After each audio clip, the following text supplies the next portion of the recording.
Ce week-end dans Passion Provence, on teste un simulateur de chute libre. Regardez, un simulateur de saut en parachute. Regardez, avec de l'air qui souffle.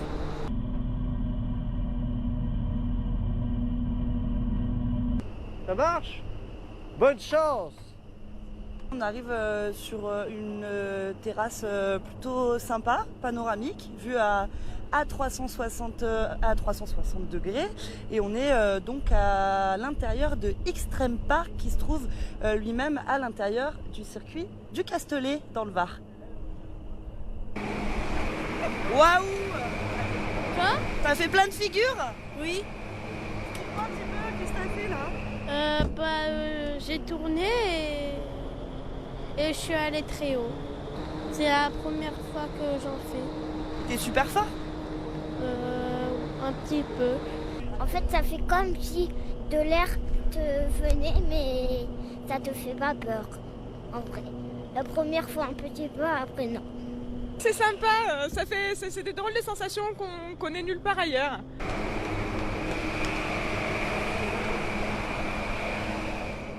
C'était comment?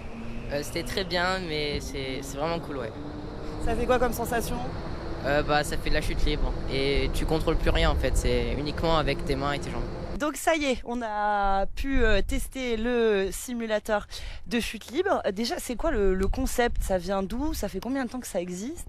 Il y a plus de 20 ans, hein, les États-Unis ont mis au point des simulateurs de chute libre pour entraîner l'armée.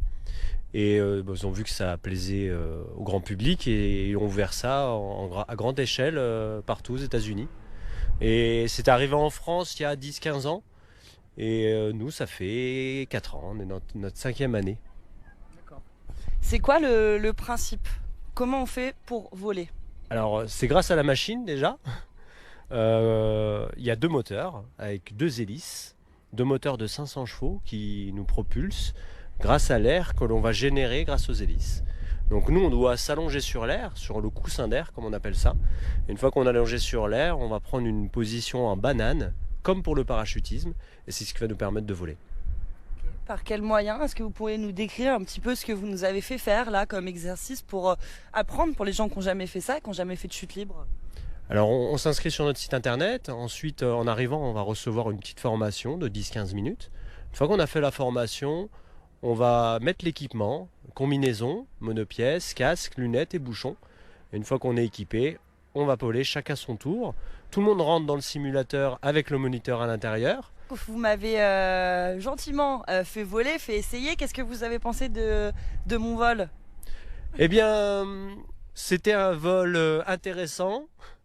Tu as réagi un peu comme tous les débutants, c'est-à-dire le premier vol, c'est la découverte totale, on est un petit peu surpris par le vent, et le deuxième vol, on est meilleur, et en plus, tu as pu voler avec moi. Donc ce qu'il faudrait corriger, c'est un petit peu les mouvements de bras, on a l'impression que tu voulais nager, on n'est pas dans la mer, hein, mais on nage pas, il faut conserver cette position pendant 1 minute. On essaie de lâcher le plus vite possible pour monter à 4-5 mètres et voler seul. Voilà, c'est le but chez nous. On essaye vraiment que tout le monde arrive à faire ça. Mais effectivement, avec pas mal d'entraînement, on peut y arriver. On peut faire des figures et se prendre pour un super-héros. C'est ce que j'adore faire à la fin.